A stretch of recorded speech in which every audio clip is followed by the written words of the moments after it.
Spectacular pyrotechnics lit up the Dubai skyline to welcome in 2026. Along with revelry, a new year brings new hopes and promises of setting ambitious targets and realising these goals.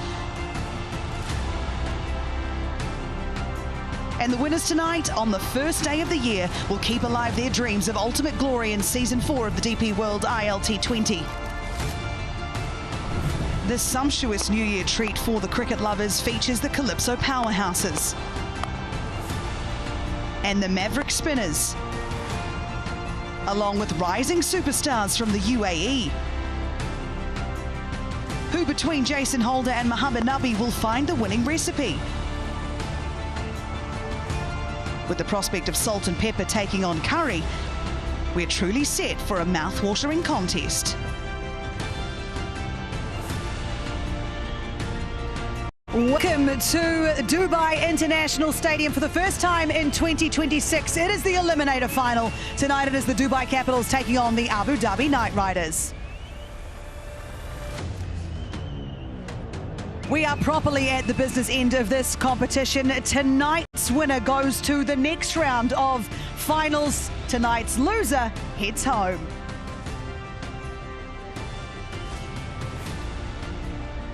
Welcome to Dubai International Stadium. Thank you so much for joining us. A very happy new year to you all. Thank you for joining us throughout this tournament. It's been a great load of fun, and it's about to get a lot more fun out here. After what was a concert with fireworks last night, we'll see some more. Here's the toss. Yes, a happy new year, very happy 2026 to one and all. The time has flown quickly, and sadly, after tonight, the first day of this new year, one team will be departing because this glorious trophy at the moment that stands between myself and the captains belongs at the moment to the Dubai Capitals. Anyway, let's get straight down to business. Mohammed Nabi is leading the Capitals tonight. Jason Holder is towering over all of us, leading the Abu Dhabi Knight Riders. Simon Toffel, as cool as ever, is here as the match referee. Heads. Knight Riders are called ahead, and it's ahead. We're going to bat first. Jason, in this significant game, what are you going to do and why? Yeah, we're going to bat first. We've been doing a pretty good job of putting our runs on the board. We back our batters to set it up for us nicely, and we back our bowlers to come and defend whatever we put on the board. It's been 2 games, I think, for you in some 10 or 11 days. How advantageous is that or otherwise? I guess we'll see after the result of the game, but it's good to put our feet up for a couple of days. We've had, a couple good days off. We had a good practice session as a group yesterday, which was really good. And it was a chance to regroup, refresh, and obviously get ourselves ready get our minds ready for this game. I know that you're a historian in every sense of the word. Season 2 saw these 2 teams in the Eliminator. How do you ensure that the Knight Riders go one step further? Look, personally for me, I just got to do my part as an individual, and my message to the group is that each and every individual has to do their part. I think once we do that, we can bring together as a team, more often than not, the result works out for itself. But, I'm sure the Capitals have the same mantra, but at the end of the day, it's a better team that wins on the particular. The UAE players in your squad, how have they gone? I think they've gone really well. Ajay Kumar has obviously been a standout for us. Alishan has obviously done a really good job, not only this year for us, but over the years that he's played for the franchise. So it's really good to see those 2 players blossoming, and I'm sure that this game is a very big game for them, and I'm sure they'll be looking forward to the opportunity to do something well. Any changes? No, we've gone with the same team. All the best to you. Thank you. The man known as El Presidente is here with us. What do you make of Jason's decision? How happy are you? Bismillahirrahmanirrahim. Yeah, we also want to bowl first. It's a good decision for us as well. And the pitch look really good for the batting as well. And we'll try our best to restrict them in the lower total. Yeah. You've beaten them twice this season, batting first. What do you see as the main point in tonight's matchup? Yeah, it's a big game is today, and also the pressure game as well. And also the pitch is really good, and we try our best to play a good cricket. Yeah. All of your UAE contingent, I asked Jason about the same thing. How have your UAE guys gone this season? It's Jawadullah not get that many chance in the bowling, but he's part of the 11. It's they're all guys are doing well in the practice sessions, all these things. But our Cheyenne is really good in the, I think, he's straight play. He's doing well, really well in the top, yeah. And other guys of UE play are also doing well, yeah. All right, well, this trophy belongs to you. Just give me an idea if there are any changes to your squad tonight. Yeah, we have 2 changes. Yeah, Toby and Gulbadin is playing, Sadiq and Lewis is not playing today. All the very best to you, Mohammed Nabi. Thank you. All right, just a reminder of what has happened here at the toss. The Eliminator, the Knight Riders, have won the toss and they'll be batting first. Right, so as we walk down now to this surface to get our heads around this, the great man, Wasim Akram, is here with me. Wasim, you know this, you lose, you go home tonight. So what have we got to work with as a 22-yard strip? Look, straight away when I look at this pitch, it looks a bit dry. But if I go down a bit and put my palms there, that's how I used to check the moisture in the pitch. And if you check it like this with your palms, you'll feel there's a moisture there. Because I found out in Dubai, especially in winters, they get about 4.5 hours sun during the day. Abu Dhabi, it's an open ground, so they get sun all day. Right. So wicket doesn't get dry. So early on, it definitely will seem there's a bit of grass there, but eventually, I think early on it's going to turn because of the moisture too. So I think any team, the bat first, make sure, like the previous game other day, Vipers did, play 6 overs like a proper cricket, no slog, get to 45, 50, wickets in hand, get to 170, you probably win this game. I just want to ask one question on that spin, because our ball tracking, which hardly ever misses, my pack is falling off my back here, they talk about the lesser pace. When the pace, for example, is below that 90 k's per hour, there's great success. Above that, there's probably less success. Would it be a right pace to bowl? Yes, it'll be a right pace to bowl. It all depends on the situation. The spinners coming in for 6 overs, they probably might not give it that much flight. But after 6 overs, you know, bowlers like Piyush Chawla and from this Haider Ali, they've been bowling exceptionally well. They will give it a flight. And I think that's very important to vary your pace as a spinner as well and as a pacer as well. A couple of leg cutters will help the cause. All right, well, it's well set up here for the Eliminator, and we're hoping for a fantastic contest. Yes, we absolutely are. As has been the case with so many games here at the DP World ILT20. I've got Waqar Younis and Uruj Mumtaz Khan alongside me. And Ruji, it's hard to believe that last night this was a concert venue and there was lights, there was a stage on this field, and now it is set for cricket. The ground staff here at Dubai International Stadium have done a brilliant job, haven't they? Must be a bit stressed this morning, I imagine. Oh, fantastic. I think there was Matt Sandry, guy in charge. He was a bit skeptical about how far the fireworks were going to encroach, but they've kept the strip fantastic.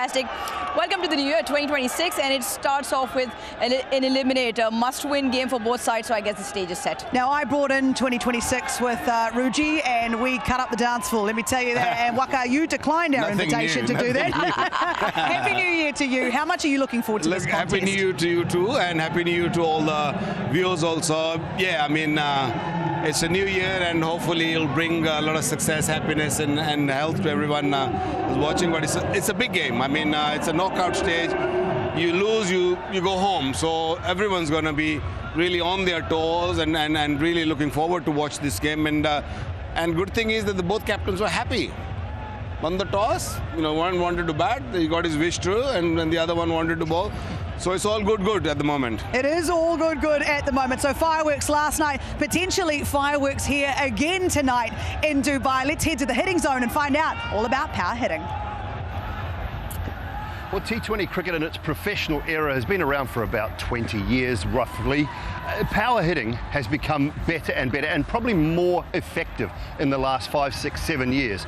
We're going to talk about some power hitting with a man who perfected it towards the back end of his career.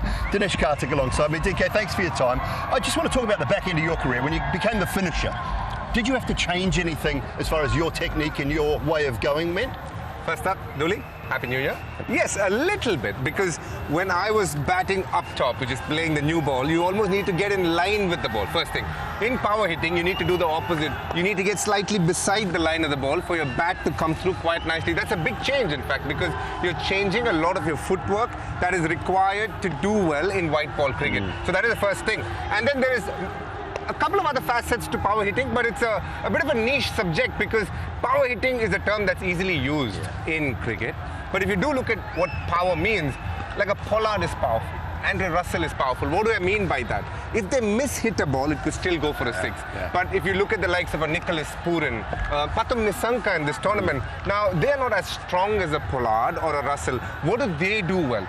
They have what's called good bat speed. They get into strong positions and they need to hit the ball well with a good bat speed and good bat swing to clear the boundary. If they miss hit one, then it's not going to go for a six. So that is the challenges in terms of physicality. Pathum Nissanka, let's take a little look at a couple of clips from him because he impressed me right through the start of the tournament. What is it that you love about Pathum Nissanka and what does he do so well?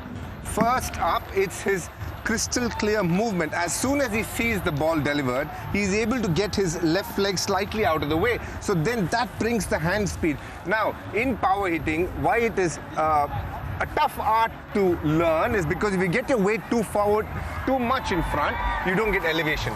If you go too far back, then you end up skewing it up there. So you need to almost find the sweet spot where you move your leg beside the line of the ball, get your bat through the ball, and as I bring my bat, you can see my back leg just twisting. That's where you get the power. It almost like... So this is where you create the power. A little bit baseballish? Baseball is a great way to start because for any young boy and girl, if you're talking to them about power hitting, a great place to start would be to just lob a ball and try and do baseball hitting because everything that we speak about will be achieved through that drill. And it is very baseballish. A couple of things to note. First thing, a good wide base. Then getting your feet slightly away from the line of the ball, bringing your bat swing in such a way that you have enough freedom to move it in the direction you want, and then you need to be able to have your weight in the center or slightly back, but not too far back. Completely the opposite to Pathum Nissanka is Kieron Pollard, 6'6", 130 kilos. I mean, we know where he gets his power, but why does he hit the ball so well and so fast still? First thing, he's very strong, he is muscular, and he is powerful. What he does have is a nice downswing of the bat, a clean, linear, straight downswing, vertical bat swing. If you look at a lot of power hitters, like some of the shots that Pathum Nissanka play, it'll be horizontal. Pollard is a lot more straight-batted swing. But if you do see, what he will do is have a good head position where he holds his position as he hits the ball and then moves as he is launching the ball into orbit.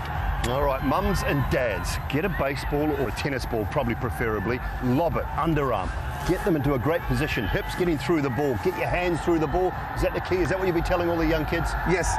First thing, when you get a ball lobbed at you, good wide base, and then get your hands nicely through the line of the ball, and your back foot moves as and when you hit the ball. But most importantly, you need to be able to use the ground forces, so you need to have a good stable base, get your hands through the ball, and then finish strong. Stable base, finish strong. Let's hope for plenty more big hits tonight from some of these powerful players in the tournament. Yeah, thank you, boys, very much for that. Powerful hitters.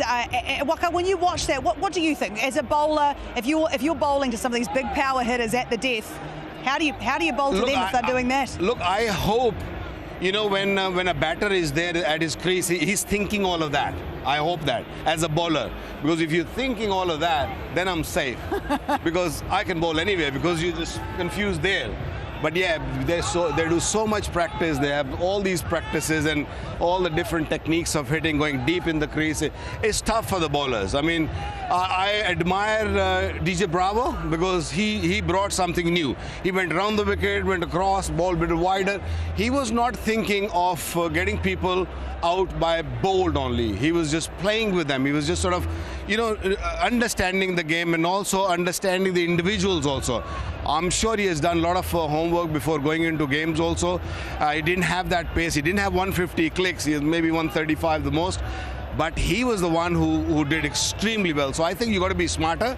You have to have those slower ones. I know sometimes we do criticize them for you know, what they do out there, but I think you know, they've all done homework and they all do a lot of thinking. Yeah, absolutely. And when you're watching that clip there, Ruji, power hitting is an art, isn't it? It is an art. 100%. I mean, Nissanka not too far bigger than I am, right? So if he can hit those, it like coming back to what Dooley and DK said as well. It's about that technique, getting that base really strong. The other thing is obviously the bigger guys have that brute strength.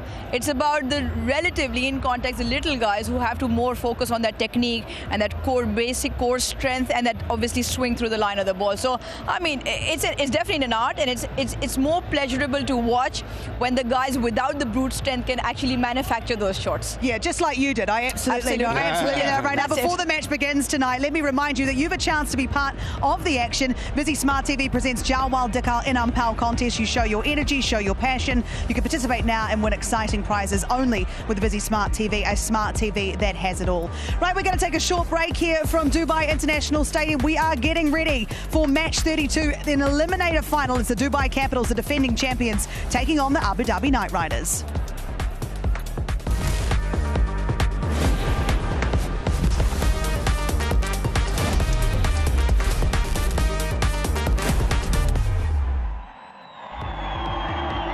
Welcome back to Cricket Safari, and we are ready for action here in the Eliminator final. The Abu Dhabi Knight Riders, they have won the toss. They have chosen to bat first. Talk us through this team, Urush Mumtaz Khan. Yeah, Jason Holder, the second captain, choosing to bat here in Dubai in the 15th games, but salt and pepper provided all the seasoning in the previous game. But look at what's to follow. Hales, Sharaful, Livingston, Dre Russ, that is phenomenal in terms of brute strength and the ability for them to hit sixes at will. But I like the bowling as well. They've got the spin options in Narayan and Piyush Chawla, and they've got three very good seam options, and Livingston can bowl his leggies and offies. So on paper, looks a very well-rounded side and coming off a really good win. However, for them, only their second game here in Dubai. Yes, only their second game here. The Capitals have played plenty of their crickets here, and a newcomer for them today, Waka. Look, I think they're a very, very fine side there, and they come to knockout stage with informed team. So Nabi is leading the team. He's in a great form, and we've seen Jahangir up front at the top, scored a couple of big runs also. So he's in good form and full of confidence. Jordan Cox, Gulbadin is the change. They brought in Robin Powell is there, Jimmy Neesham, David Willey, and Vithai. He's another, right arm leg spinner. So they have brought in people to just tackle things with Vakar Salam Khail, also in the side. So they have packed up with the good spinners and also the all-rounders. Yes, it'd be great to see Badesi in action. He made his CPL debut earlier this year, so he is definitely one to watch out for with the Capitals. But the Capitals, of course, are the defending champions. You look at that bowling lineup, is there a bit much pressure on Salam Khail out there? I would imagine so, but the one thing that he will strive on is the fact that the wickets are starting to just take a little bit more turn. He's a wicket taker. He did get pumped by Kieran Pollard a couple of nights ago in Abu Dhabi, but you'll want to forget that because he just provides that left arm wrist spin action, bowls a lot of the googlies, and then I just find that he will come into his own, and they will need Vakar Salam Khail to pick up wickets if they are to hold that Abu Dhabi side down, Knight Riders side down in terms of the batting that they have. All right, so I ask you for your predictions then, Waka. Who do you think wins tonight? Heading both the captains, I think Jason Holder looks a bit more confident. Oh, okay, so he's picking the Knight Riders. Ruji? Oh, I'm going with the Knight Riders as well. I'm going to go for the Knight Riders too. Oh, you know what? Every now and again I write them off. I'm not sure it's the time to. They are taking on the defending champions, the Dubai Capitals here. The Abu Dhabi Knight Riders have won the toss. They've elected to bat first. We take a short break, and when we come back, it's game on.